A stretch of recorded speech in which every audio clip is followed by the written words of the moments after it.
and I succeed.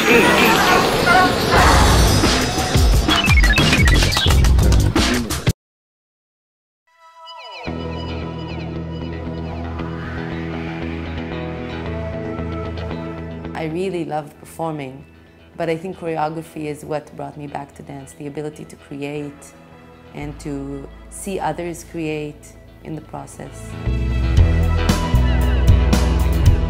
I studied in Tel Ma'alin, which is a performing arts high school in Givatayim, the biggest one in Israel, or the most renowned one.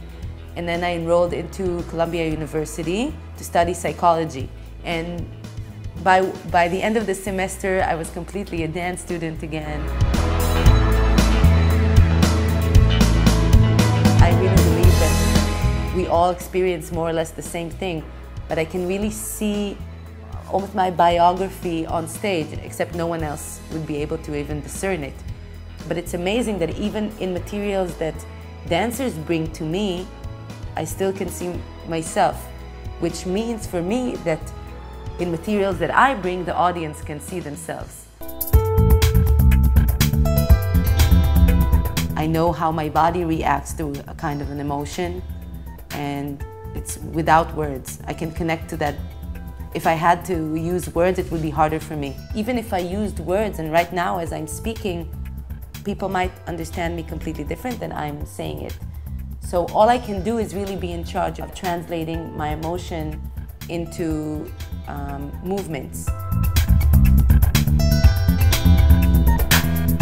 My dancers don't necessarily need to be actors, but they do need to have the same access to their emotions and to the way their body reacts to emotions that actors are required to have. When I'm trying to explain an emotion to the dancers, I might not be able to do it, actually, because they have different emotions, a different set of experiences.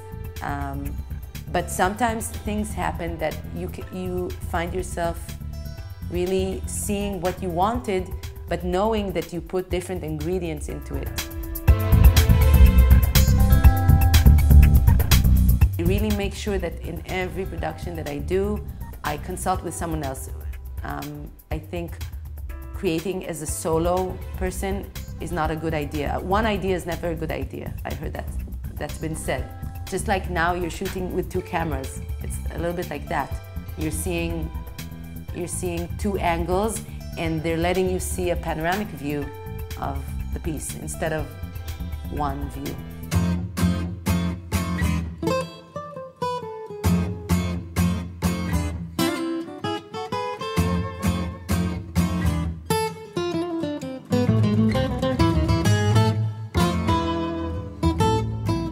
Modern dance in Israel started with the Bat dance group, and it became a repertory dance company, which means that they invite choreographers to create for them. And so young Israeli choreographers, for instance, had an opportunity to create for a company and not worry about administration, the PR, tickets, production, everything that we have to work on as a freelance choreographer.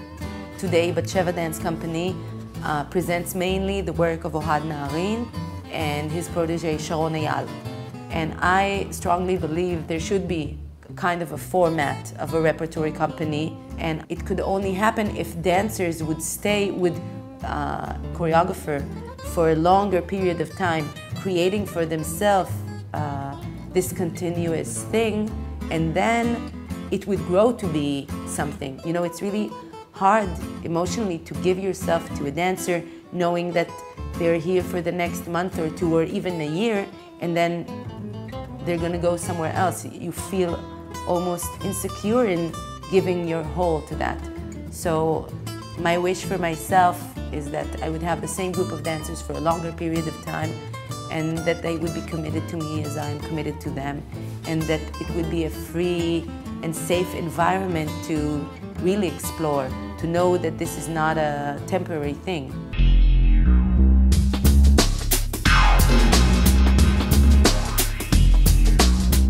NABA is a unique project that for the first time ever, as far as I know, uses audio guides to let the audience select their own soundtrack for the piece. It was born when I was, we went to Madrid, and I went into this museum, and I saw this gathering around this desk. I discovered that they ran out of audio guides. There were people wanting to go into the museum, but they didn't have this thing, and they would not go into the museum until they were giving this thing. And suddenly it hit me that people really need this. They would not say it at a dance show. They would not say, "Can you please give me an explanation?" Because they would feel embarrassed. But they really need it, and they would not go to see a painting without it. And there I kidded with myself. I said, "Oh, what if we had that in dance?" And I forgot about it. And then I started talking to Oren about it, and I said, "What if we did have that in dance?"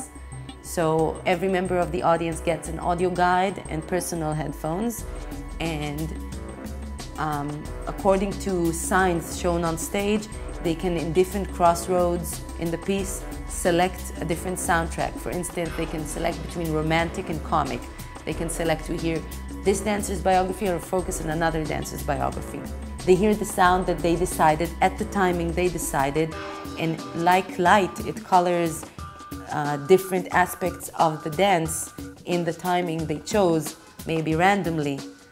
So the whole show changes, and I started enjoying the lack of control. For instance, couples come into the show and they each take, you're not supposed to hear more than one soundtrack, but people are finding way, especially in Israel, to work it. So one couple took, before every crossroad, they say, okay, you pick 4, I pick 3, and they listen and they change headphones. Or someone completely took off their headphones and wanted to watch it in silence. And I really respect it. I respect the creativity. That's where the audience becomes creative.